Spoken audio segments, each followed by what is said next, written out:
এই বন্ধু আমায় লিখছে চিঠি,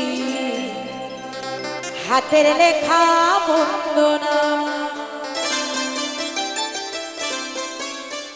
আর ছন্দে ছন্দে করছে বন্ধু এই আমার রূপের বন্দনা।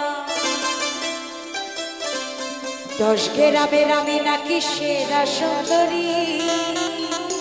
আরে ওই চিঠি পড়েছি আমি লজ্জাতে মরি।